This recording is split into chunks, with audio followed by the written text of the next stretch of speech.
ಪ್ರಸಾದ ಯಾವ ರೀತಿ ಮಾಡಬೇಕು ಅಂತ ತೋರಿಸ್ಕೊಡ್ತಾ ಇದ್ದೀನಿ. ಯಾವುದೇ ಒಂದು ಬೌಲನ್ನು ಬಟ್ಲನ್ನು ತೊಗೊಂಡು ಅದೇ ಒಂದೇ ಬಟ್ಲದಿಂದ ಎಲ್ಲ ಅಳತೆ ಮಾಡ್ಕೋಬೇಕು. ಅರ್ಧ ಬಟ್ಲು ಹಿಟ್ಟು ತೊಗೊಂಡಿದ್ದೀನಿ, ಅರ್ಧ ಬಟ್ಲು ಸಕ್ಕರೆ ತೊಗೊಂಡಿದ್ದೀನಿ, ಒಂದು ಬಟ್ಲು ತುಪ್ಪ ತೊಗೊಂಡಿದ್ದೀನಿ, ಸ್ವಲ್ಪ ನೀರು. ಈ 4 ಐಟಮ್ಸ್ ಬೇಕು, ಬೇರೆದೇನು ಹತ್ತಲ್ಲ ಇದಕ್ಕೆ ಮಾಡಲಿಕ್ಕೆ. ಯಾವ ರೀತಿ ಮಾಡ್ಬೇಕಂತ ನಾನು ತೋರಿಸ್ಕೊಡ್ತೀನಿ ನೋಡಿ. ಒಂದು ಸ್ವಲ್ಪ ಕಾದ್ಮೇಲೆ ಅದಕ್ಕೆ ಹಿಟ್ಟು ಹಾಕಿ ಮೊದಲಿಗೆ ಚೆನ್ನಾಗಿ ಹುರ್ಕೋಬೇಕು. ಇದು ಹಸಿ ವಾಸನೆ ಹೋಗುವವರೆಗೂ ನಾನೀಗ ಇಲ್ಲಿ ಮೊದಲಿಗೆ ಹಿಟ್ಟು ಹುರ್ಕೋತಾ ಇದ್ದೀನಿ. ನಿಮಗೆ ತೋರಿಸ್ತೀನಿ ಯಾವ ರೀತಿ ಹುರ್ಕೋಬೇಕಂತ. ಚೆನ್ನಾಗಿ ಹಸಿ ವಾಸನೆ ಹೋಗುವವರೆಗೂ ಹಿಟ್ಟು ಹುರ್ಕೋಬೇಕು. ಮೊದಲಿಗೆ 5 ನಿಮಿಷ ಬೇಕು ಹಿಟ್ಟು ಹುರ್ಕೊಳ್ಳೋಕ್ಕೆ.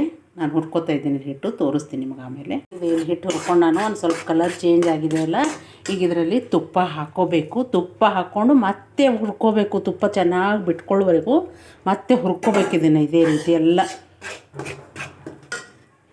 ಈ ರೀತಿ ಹಿಟ್ಟು ತುಪ್ಪದಲ್ಲಿ ಚೆನ್ನಾಗಿ ಗೋಲ್ಡನ್ ಬ್ರೌನ್ ಆಗುವವರೆಗೂ ಅಂತ ಹುರ್ಕೋಬೇಕು. ಈ ರೀತಿ ಹುರ್ಕೊಂಡಾದ್ಮೇಲೆ ಇದು 1.5 ಬಟ್ಲು ಸಕ್ಕರೆ ತೊಗೊಂಡಿದ್ದೀನಿ ನಾನು.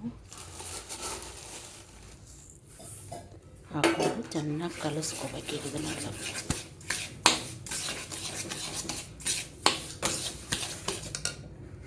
ಸಕ್ಕರೆನ ಕರಗಬೇಕೀಗಿದು. ಸಕ್ಕರೆ ಕರಗೋವರೆಗೂ ಮತ್ತೆ ಆಡಿಸ್ಕೋಬೇಕು ಅಂತ ಇದೇ ರೀತಿ ಕಡಚಿಯಿಂದ ಆಡಿಸ್ಕೊತಾ ಇರಬೇಕಂದ್ರೆ ತಳಕ್ಕೆ ಹಿಡ್ಕೋತದ.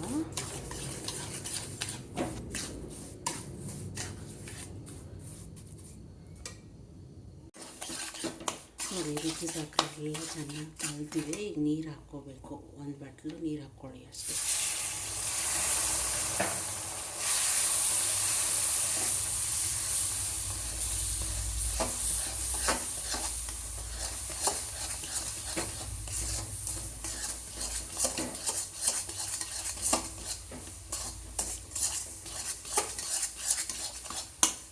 ಜಾಸ್ತಿ ನೀರು ಹಾಕ್ಕೊಳಕ್ಕೆ ಹೋಗ್ಬಾರ್ದು, ಒಂದೇ 1 ಬಟ್ಲು ನೀರು ಹಾಕ್ಕೋಬೇಕು. ಮತ್ತು 1-2 ನಿಮಿಷ ಇದೇ ರೀತಿ ಲೋ ಟು ಮೀಡಿಯಮ್ ಫ್ಲೇಮ್ನಲ್ಲಿ ಇದನ್ನು ಈ ರೀತಿ ಕೈ ಆಡಿಸ್ಕೋಬೇಕು. ಅದೇ ರೀತಿ ಇದು ತಳ ಹಿಡ್ಕೊಂಡಿಲ್ಲ, ಪ್ಯಾನಿಗಾಗಲಿ ಎಲ್ಲೇ ಆಗಲಿ ನೀವು ನೋಡ್ಕೊಳ್ಳಿ. ನಾನು ತೋರಿಸ್ತೀನಿ ನೋಡಿ. ಈ ರೀತಿ ಯಾವುದೇ ರೀತಿ ಪ್ಯಾನಿಗೆ ಹಿಡ್ಕೊಂಡಿಲ್ಲ, ಇದು ಅಂಟ್ಕೊಂಡಿಲ್ಲ. ಈ ರೀತಿ ಆದಮೇಲೆ ಖಾಡ ಪ್ರಸಾದ ರೆಡಿಯಾಗಿದೆ ಅಂತ ಅರ್ಥ ಆಗೋಯ್ತು. ನೋಡ್ಕೊಳ್ಳಿ ಎಲ್ಲ ಖಾಡ ಪ್ರಸಾದ ಯಾವ ರೀತಿ ಮಾಡ್ಕೋಬೇಕಂತೂ ನೀವು ಒಂದು ಸಾರಿ ಈ ರೀತಿ ಮನೇಲಿ ಟ್ರೈ ಮಾಡ್ಕೊಂಡು ನೋಡಿ.